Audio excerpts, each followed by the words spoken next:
9:30కి మా police station నంబర్కి 100 dial call రావడం జరిగింది. దాంట్లో ఏంటంటే ఇక్కడ హబ్సిగూడలో రవీంద్రనగర్ కాలనీలో ఒక ఫ్యామిలీ మొత్తం సూసైడ్ చేసుకుందని చెప్పేసి మాకు సమాచారం రాగానే మేము పోలీసులమంతా ఇక్కడ చేరుకొని లోపల ఇంట్లోకి పోయి విచారణ చేయగా దాంట్లో కొన్ని 2 లెటర్స్ దొరికినాయి.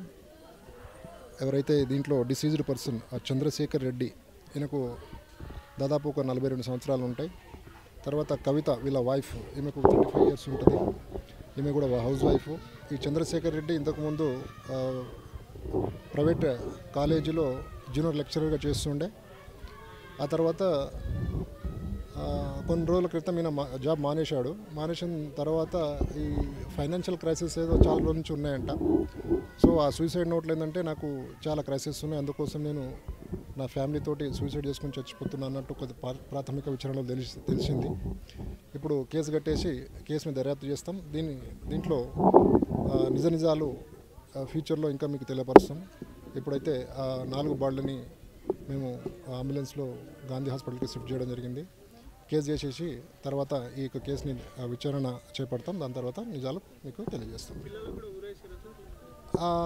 చూస్తే అదే విధంగా కనపడుతుంది, అక్కడ మార్క్స్ కూడా కనపడుతున్నాయి. ఫస్ట్ ఆ పిల్లల్ని ఇద్దరిని కూడా అంటే ఉరి వేసిన తర్వాతనే వీళ్ళిద్దరం చేసుకున్నట్టు మాకు కొంచెం అర్థమవుతుంది. అది కన్ఫర్మ్ చేస్తాం మేము. Thank you. చేస్తాం, రేపు చేస్తాం. అమ్మాయి నా బిడ్డ ఆయన లక్షదారు చేసేది, ఇంక నిన్న మొన్ననే ఉండడు. ఏం చేయాలి నాయన, ఈ ఇంటికి వచ్చిన కూలి చేసి బతికిస్తా ఆయనను. ఇట్లా చేస్తా ఆడపిల్లలను ఎవరన్నా చేస్తారా ఈ పాపం? వాయబ్బా, ఓ దేవుడా, ఇట్లా చేస్తుంది నాయన. నా బిడ్డను నా పిల్లలను నాకు చేస్తుంది, నీవు అక్కడైపోతుంది. ఏంది నాయన? వాయబ్బో, ఇంత ఘోర.